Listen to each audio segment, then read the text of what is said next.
5ই August চানখারপুলের শিক্ষার্থী আনাস সহ 6 জনকে গুলি করে হত্যা করার মামলায় ফরমাল চার্জ আমলে নিয়েছে ট্রাইব্যুনাল। এর মাধ্যমে জুলাই গণহত্যার বিচার কাজ আনুষ্ঠানিকভাবে শুরু হলো বলে জানান আন্তর্জাতিক অপরাধ ট্রাইব্যুনালের চিফ প্রসিকিউটর তাজুল ইসলাম। সেই সঙ্গে দিল্লি থেকে অডিও বক্তব্যে বিচার কাজে বাধা ও হুমকি দেওয়ার অভিযোগে ব্যাখ্যা চেয়ে পত্রিকায় বিজ্ঞপ্তি প্রকাশের নির্দেশ দিয়েছে ট্রাইব্যুনাল। আরও জানাচ্ছেন জিএম মাহমুদ।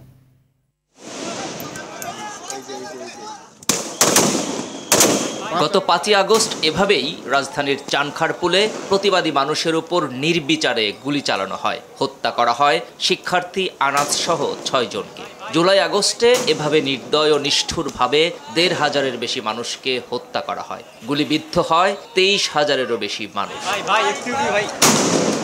চানখারপুলের 6 জনকে হত্যা মামলায় সাবেক ডিএমপি কমিশনার হাবিবুর রহমান সহ 8 পুলিশ সদস্যের বিরুদ্ধে ট্রাইব্যুনালে প্রথম ফরমাল চার্জ দাখিল করেছে আন্তর্জাতিক অপরাধ ট্রাইব্যুনালের প্রসিকিউশন, যার মধ্য দিয়ে জুলাই গণহত্যার বিচার কাজ আনুষ্ঠানিকভাবে শুরু হলো। এর আগে এ মামলার 4 আসামিকে ট্রাইব্যুনালে হাজির করা হয়। ইনডাইটমেন্ট বা ফরমাল চার্জের ভিত্তিতে আসামিদের বিরুদ্ধে অভিযোগ বিচারের জন্য আমলে গ্রহণ করেছেন। এই আমলে গ্রহণের মাধ্যমে একটা বিচার প্রক্রিয়ার আনুষ্ঠানিক যাত্রা শুরু হয়, সেটা আজকে বাংলাদেশে শুরু হয়ে গেল।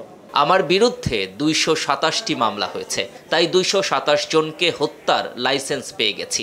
সামাজিক যোগাযোগ মাধ্যমে ছড়িয়ে পড়া শেখ হাসিনার এমন বক্তব্য ট্রাইব্যুনালের বিচার কাজে হস্তক্ষেপ ও হুমকি বলে প্রসিকিউশনের অভিযোগের প্রেক্ষিতে আদালত অবমাননার ব্যাখ্যা চেয়ে পত্রিকায় বিজ্ঞপ্তি প্রকাশের নির্দেশ দেয় আন্তর্জাতিক অপরাধ ট্রাইব্যুনাল।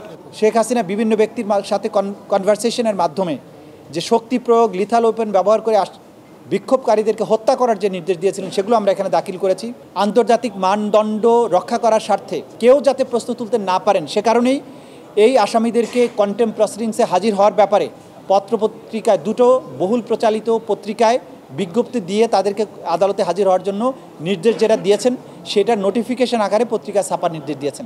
এছাড়াও গত 5 আগস্ট আশুলিয়ায় 6 তরুণকে গুলি করে হত্যার পর পুলিশ ভ্যানে রেখে আগুন দিয়ে 6 জনের লাশ পোড়ানো মামলার তদন্ত প্রতিবেদন 24 জনের মধ্যে দাখিলের নির্দেশও দেন আন্তর্জাতিক অপরাধ ট্রাইব্যুনাল। এর আগে এ মামলার 7 আসামিকে ট্রাইব্যুনালে হাজির করা হয়।